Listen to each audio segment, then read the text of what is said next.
Adriana, vos projets, notamment pour le cinéma, pour la télévision. On a parlé de cinéma, maintenant la télévision. Télévision, peut-être un projet cette année, je suis très contente, et peut-être aussi un long métrage. Ce qui est important pour moi aujourd'hui, c'est de choisir vraiment des scénarios, des films qui me plaisent, qui sont intéressants pour montrer mon talent. Alors il faut bien choisir, il faut surtout pas se tromper. Voilà.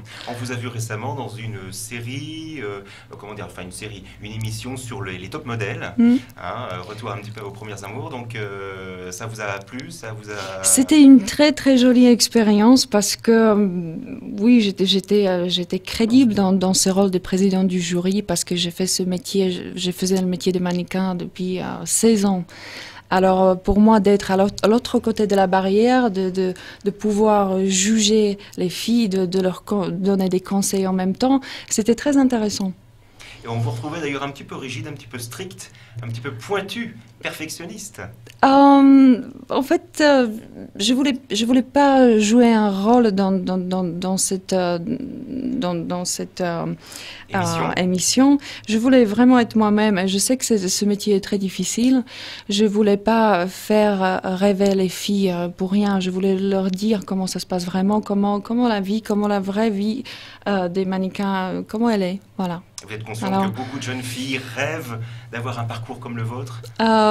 oui, c'est vrai, mais il faut se méfier. C'est un métier difficile. C'est un métier qui fait rêver, c'est sûr. Il y a énormément de paillettes, luxe, traitement exceptionnel, mais il y a beaucoup de travail derrière. Un petit mot sur la Croix-Rouge également, puisque vous êtes ambassadrice. Ambassadrice, maintenant ça fait 9 ans que je suis ambassadrice pour la Croix-Rouge. Ça se passe toujours très très bien. Je suis très contente parce qu'on a commencé avec avec la mission les mines antipersonnelles, projet formation pour les gestes qui sauvent. Et aujourd'hui, je vois des résultats. Alors je vois que ma participation et mon travail avec la Croix-Rouge a amené ses fruits. Il y a beaucoup plus de gens aujourd'hui qui sont capables de faire des gestes qui sauvent, qui n'était pas le cas il y a 8-9 ans.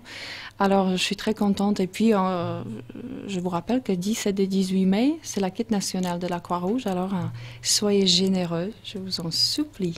On vous reverra à la télévision dans les campagnes de communication, de sensibilisation pour la Croix-Rouge. Exactement, oui, on va commencer dans très peu de temps, oui. Un petit mot, si c'est possible, des nouvelles de votre mari, Christian, comment va-t-il?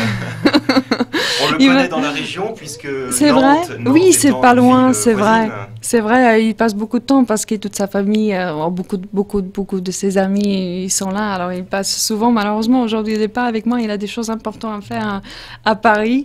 Mais je pense à lui. Je lui envoie un gros bisou. Il va bien, il va bien. Il est toujours attaché au monde du football.